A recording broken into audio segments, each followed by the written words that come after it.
The arrival of the human the Intergalactic Combat Academy stood like a fortress at the edge of a desert moon, its metallic towers gleaming under two suns. Every cycle, elite cadets from across the galaxy gathered here to become warriors, commanders, and protectors of their species. This cycle, something different happened.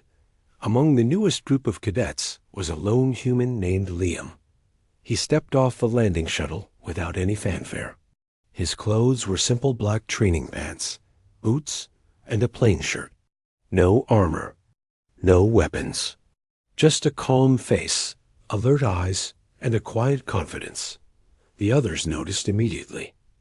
Whispers spread through the crowd. Where is his armor? Did he forget it? No, he's a Deathworlder. Maybe he thinks he doesn't need it. The alien cadets came from all kinds of species-tall insectoids with hard shells, scaled reptilians with sharp claws, and sleek beings with energy-based bodies. Many of them were from high-gravity or warlike worlds, but none of them dared arrive without full protection. Liam looked around, nodded politely at a few staring faces, and walked to the orientation hall without saying a word. Inside, the Academy commander, a tall figure with silver armor and glowing red eyes, stood before the cadets. "You have been selected," he said, voice booming, "because you are the best of your worlds. But here, that means nothing. The weak will be broken. The unfit will be sent home. The rest will be forged into steel." The alien stood tall, proud, prepared. Only Liam stood calmly, hands behind his back. The commander's gaze fell on him. "No armor?" he asked. Liam met his gaze without blinking. "Don't need it, sir." A quiet wave of laughter rolled through the hall. Several cadets exchanged amused glances. The commander didn't smile. "Very well," he said. "You will have your chance to prove that tomorrow." As they filed out, one of the reptilian cadets leaned toward his friend. "He's going to get crushed." "Maybe. Or maybe we'll find out why humans are called Deathworlders." The next morning came fast. Cadets stood at the training ground, sunlight beating down on their armor. Shining silver, dark obsidian, some even with active shields humming softly. Then came Liam bare arms, light shirt, no helmet, no gear. Gasps followed him as he stepped onto the sparring floor. The first drill was melee combat. One-on-one fights. No holding back. From the alien side, a large insectoid named Grawl stepped forward. His arms were twice the width of Liam's. His chitin armor looked thick enough to stop plasma bolts. His eyes glowed with hunger for battle. The instructor raised a hand. "Begin." Grawl charged forward, roaring. Liam didn't move. Just as the insectoid's claw came down, Liam shifted slightly, ducked under the strike, spun, and drove his elbow into Grawl's back joint. The insectoid stumbled. In the same motion, Liam hooked a foot behind Grawl's leg and twisted his upper body with force. Grawl hit the ground with a crash that echoed through the arena. Silence. The instructor raised an eyebrow. "Winner, Liam." Next, a new opponent stepped forward, cautious now. Another fight. Another clean, swift victory. By the fourth match, no one laughed anymore. Liam stood calm, barely breathing hard. His skin was bruised, but he didn't seem to care. His movements were sharp, efficient, like he'd done this 1,000 times before. One alien cadet turned to another. "Is that really how humans fight?" "No, that's how Deathworlders fight." From above, the instructors watched, silent. One leaned toward another and whispered, "Keep an eye on that one." First drill shock. And bruises. The sun was already high when the next round of drills began. This time, the cadets were led to a wide field filled with obstacle towers, weighted poles, balance beams, climbing walls, and deep trenches. A large digital board overhead flashed. Endurance trial, timed combat course. The rules were a clear run. The course, while wearing full armor, and carrying a 30-kilogram pack. Every obstacle completed scored points. Falling behind the timer meant failure. Cadets groaned as the packs were handed out. Even the strongest aliens shifted uncomfortably under the weight. Some grunted. Others adjusted their gear with practiced skill. And then came Liam. He stepped forward, took one look at the heavy pack, and handed it back. One of the instructors raised a brow. "Cadet Liam?" "I'll run without it," Liam said simply. "You'll be disqualified from the ranking." "I'll finish faster." The instructor frowned, but made a note on his tablet. "As you wish. Begin when ready." The countdown started. 5, 4, 3, 2, 1. Go. Cadets launched into motion. Armor clanked. Heavy breathing filled the air. Dirt kicked up behind running feet. But Liam moved differently. No armor. No pack. He was light, fast, and precise. While others climbed walls with slow effort, Liam leapt, grabbed the top edge, and pulled himself over in one clean motion. He crossed narrow beams with the balance of a dancer and dropped into the trenches like water flowing downhill. Alien cadets began to notice. "He's already halfway done." "What? I'm still at the first wall." Instructors stared at their monitors. Liam's tracker was blinking far ahead of everyone else. One even rubbed their eyes.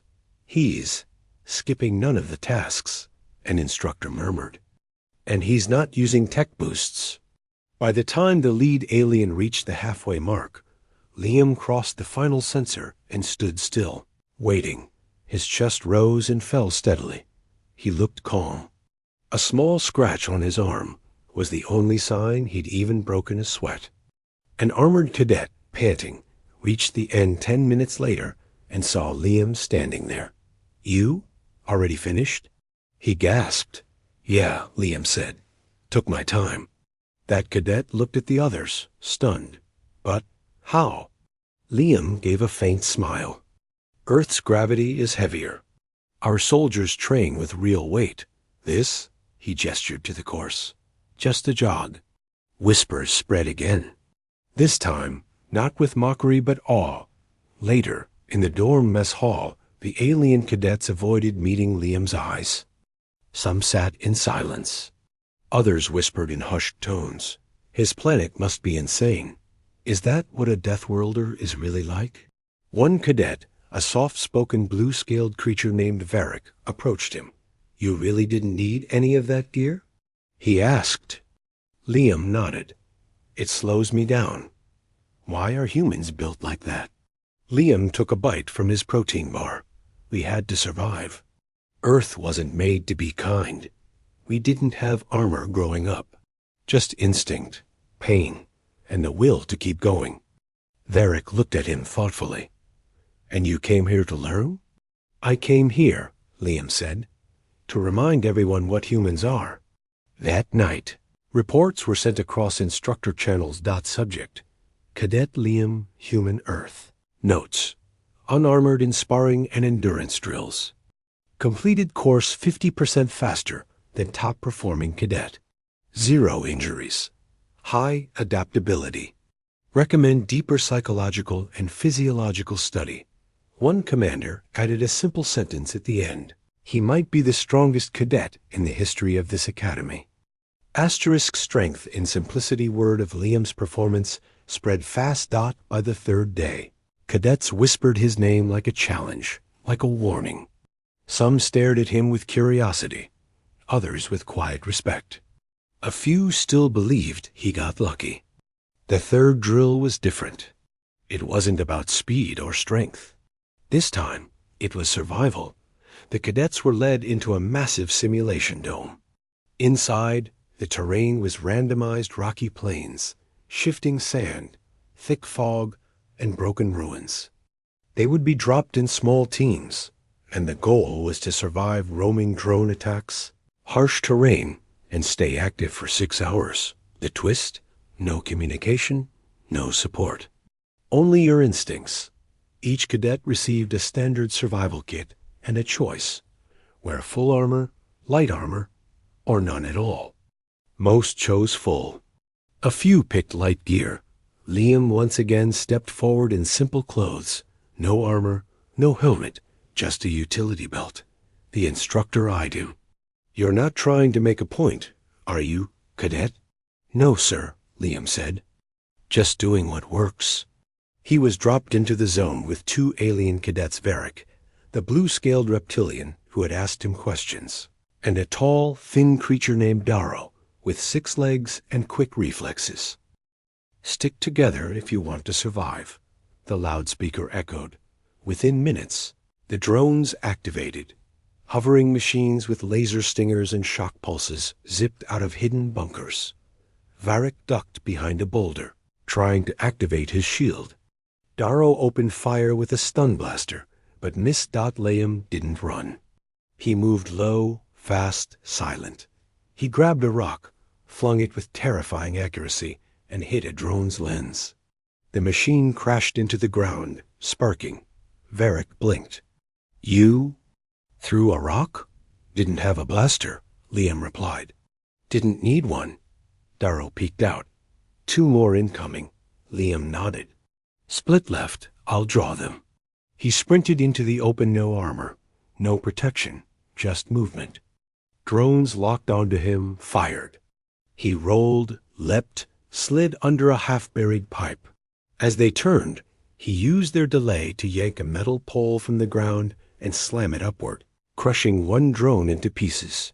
The other drone turned, but Varric fired a lucky shot from behind, disabling. The simulation's alert chimed. Threat cleared. They caught their breath behind cover. "Why don't you wear armor?" Darrow asked. Liam looked up at the shifting sky above the dome. "Armor makes you feel safe. Too safe. It slows reaction. It hides your fear. I need to feel everything to stay alive." Varric stared. "You fight like you've been in real war." "I have," Liam said. "Earth doesn't raise soldiers. In classrooms, we survive first, learn second." They moved forward together. Over the next hour, Liam guided them through traps, ambushes, and shifting terrain. He taught them how to detect drone movements by sound, how to trap one using terrain, and how to stay invisible without tech dot when the 6 hours ended. Their team had the highest score, 0 hits taken, highest drone kills, and full survival. Instructor's voice returned. "Team Delta. Simulation complete. Record set. Return for debrief." Later, in the Academy lounge, alien cadets gathered around Liam. "How did you learn to move like that? Are all humans like you?" "Do you ever wear armor at all?" Liam leaned back in his chair, sipping water. "Armor's useful," he said, "but not if you forget how to fight without it." Varric looked at him seriously. "You're changing how we see humans." Liam shrugged. "Just showing the truth. Our world never gave us armor, so we learned to become the armor." In the instructor's office, the Academy commander reviewed the reports again. "Cadet Liam, no armor, no tech, no assistance. Outperformed fully equipped teams. High mental agility, survival instinct, and strategic insight." The commander tapped his pen. "Slowly, then," he said quietly to himself. "And this is only day 3.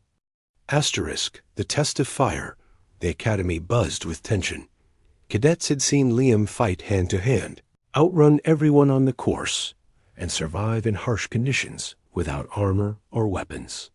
But now, the most dangerous drill of all was announced. Live fire. Simulation. Urban combat scenario. The instructor stood tall at briefing.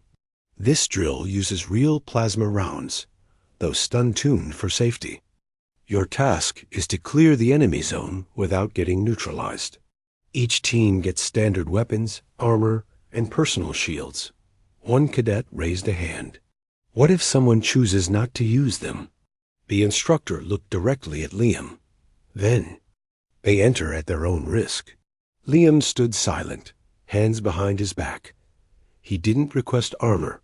Inside the simulation dome, An entire cityscape flickered into view-ruined buildings, smoke clouds, and automated enemy drones hidden throughout.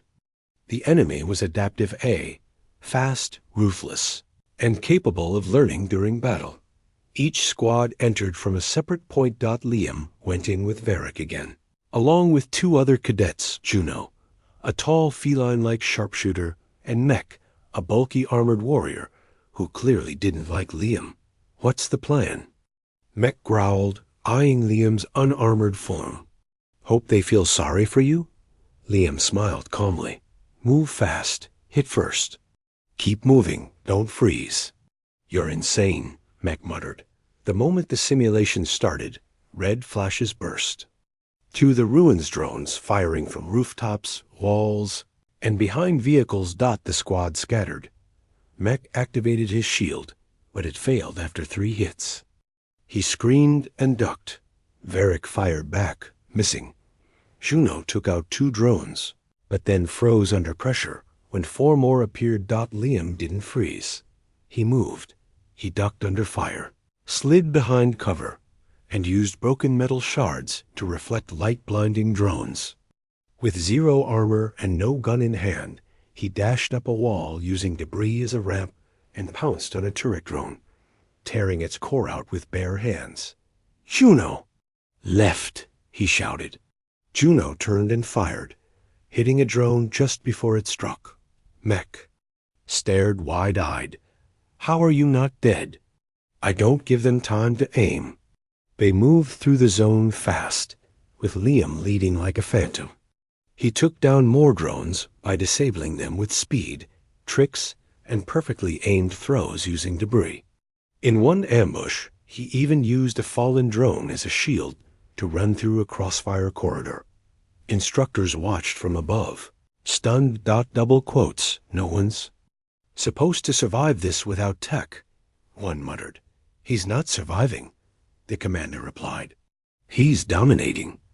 As the simulation timer ticked down, Liam's squad reached the final checkpoint.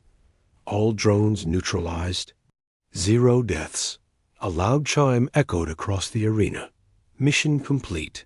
Top performance. Back in the debriefing chamber, cadets sat in. Silence. Mech, still panting, looked at Liam. "You're not even out of breath." Liam handed him a water bottle. "You fought well." Juno nodded slowly. "I've seen soldiers. I've trained with veterans. But I've never seen anyone move like you." Liam finally sat down, breathing evenly. "I just don't let the fear in. That's all."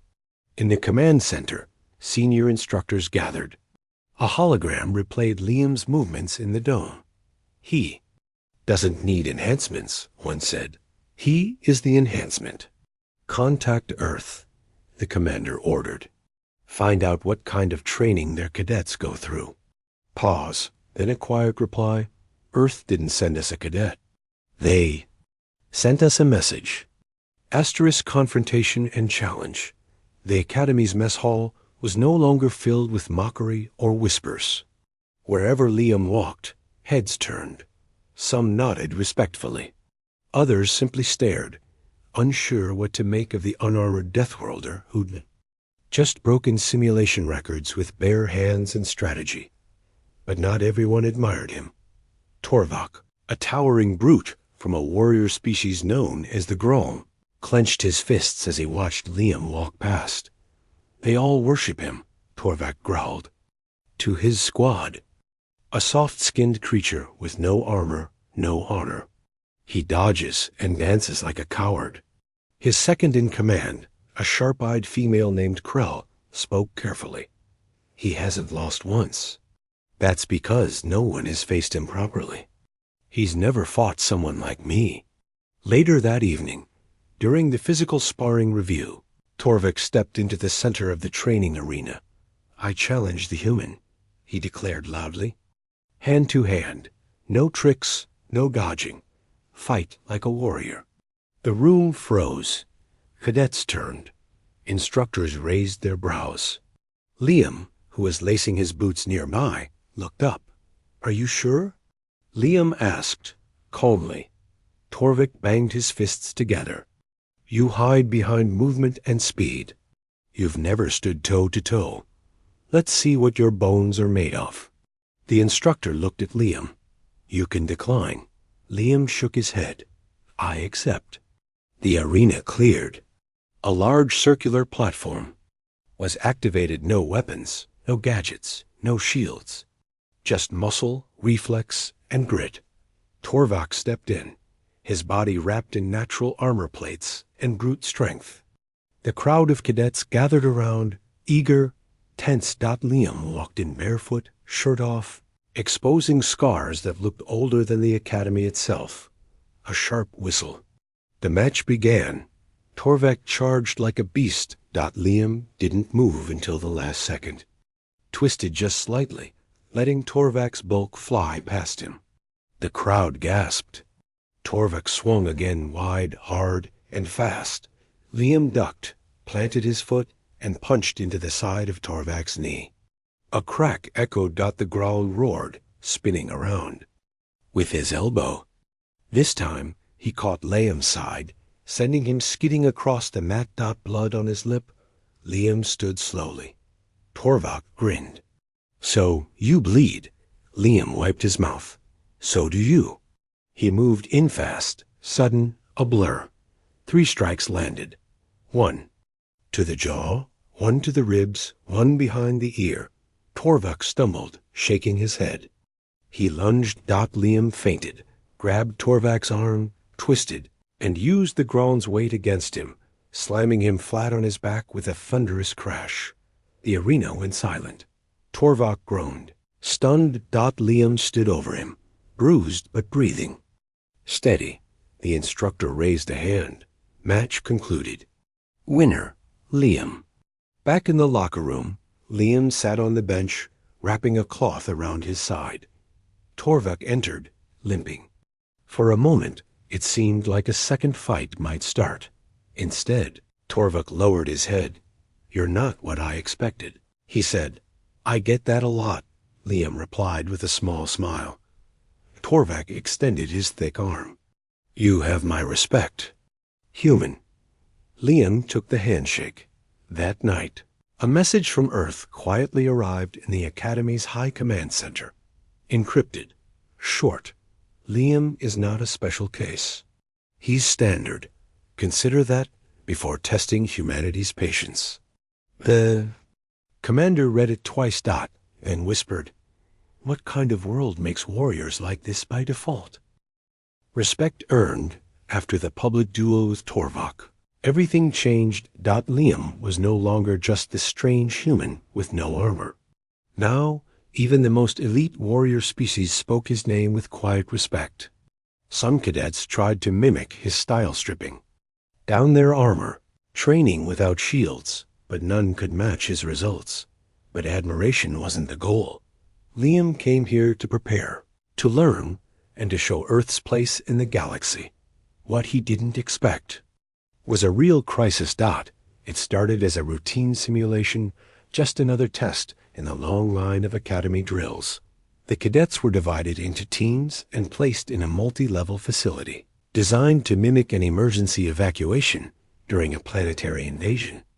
The goal was to escort civilians, manage threats, and work as a unit. But something went wrong. Halfway through the exercise, the main lights shut off.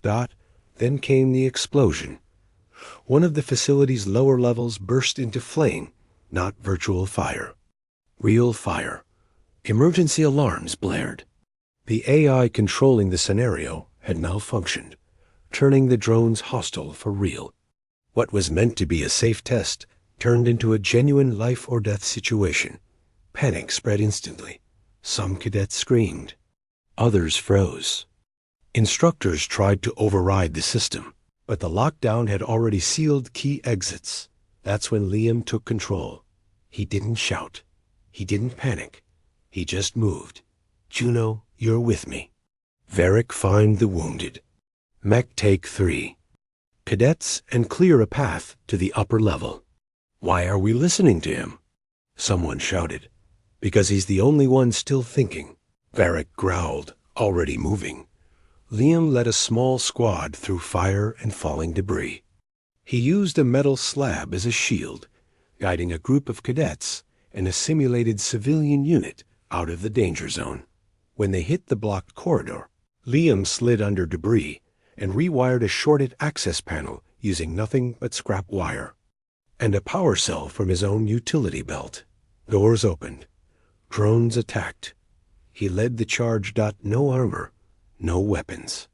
Just fists, timing, and raw determination. He tackled one drone off a balcony to save a pinned cadet. Landed hard, but stood again. Bleeding, limping, but alive. Back at the control room, senior instructors watched through cameras. "He's not following protocol," one complained. "He's rewriting it." The commander said, "Eventually, systems were restored. Fire suppression activated. Emergency overrides opened the exits. All cadets survived because of one unarmored human." Later that evening, the academy assembled in the central dome for the incident review. The commander stood before them all. What happened today was not part of the training. It was real. Lives were at risk.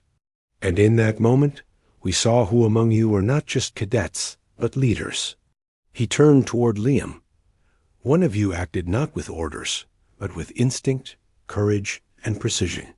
He saved over 30 cadets. During a live system failure, with no armor, no advanced weapons, and no hesitation. The hall was silent. Then the commander said the words no one expected.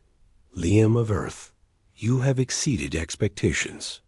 From this day, you are no longer a trainee. You are a graduate of the Intergalactic Combat Academy with full honors." The room erupted in stunned applause. Torvak stood and thumped his chest. Varric grinned wide. Juno wiped a tear from her eye. Liam, bruised and tired, simply nodded. Double quotes, "Thank you," he said. Later, alone in his quarters, he finally allowed himself a small smile. Earth would be proud. And now, the galaxy would remember. Asterisk legend of the Deathworlder weeks had passed since the failed simulation turned into a real emergency. The Academy's halls now echoed with a different kind of silence, one filled with quiet awe, not doubt. Liam's name had become a symbol among cadets. New trainees arrived whispering rumors. He beat the war brute Torvak without armor, or he fought drones with scrap metal. Even instructors referred to him with unusual deference. But Liam didn't change. He still trained early, ran without gear, helped others during drills, and avoided praise. When asked why he refused a formal graduation speech, he answered plainly, "I didn't come here to impress anyone. I came to learn how this galaxy fights. Now I know." On the final day of the training cycle, the cadets were called into the grand auditorium for a rare event, a live broadcast. Graduation ceremony for the top-performing class in Academy history. The commander stepped onto the platform. "The galaxy is vast. We train the elite of many species. But once in a while, someone joins us who rewrites the very idea of strength." He gestured toward Liam, a Deathworlder, a human, no armor, no enhancements, just resolve, instinct, and willpower. A screen lit up behind him, playing footage. Liam dodging a drone's fire and taking it down with a pipe. Him lifting a wounded cadet to safety during the system malfunction. The duel with Torvak, ending in one clean throw running through. The endurance course, like it was a warm-up. Gasps came from watching dignitaries and commanders across species. Then the screen displayed one final message broadcast directly from Earth's central defense. To the galaxy, he is one of many. If ever Earth sends more. Know what to expect. After the ceremony, Liam stood with Varric, Juno, and Torvak near the Academy gates. Juno smirked. "Leaving already?" Liam nodded. "Earth's calling. Time to return." Torvak crossed his arms. "You left a mark here. Cadets have started asking to train the Deathworlder way." Liam chuckled. Let them train harder. Think faster. Strip away the safety nets. That's what made me. Varric looked up. Do all humans fight like you? Liam paused, then smiled gently. No, most are even worse. They all laughed as the shuttle lifted off. The Academy watched in silence. A legend departed, but the stories were just beginning. Reports of Liam's feats traveled faster than light across military channels. Recruitment centers across the galaxy suddenly saw requests from officers wanting to study with humans. Some even questioned, is Earth hiding something greater? The commander knew the answer. He turned to his second-in-command and said, he was unarmored, but never unprepared. The others may have had gear. He had purpose. And so, the legend of the unarmored human, the Deathworlder, who dominated them all, became the first chapter in a new era of galactic combat, where soldiers didn't just carry armor, they became it.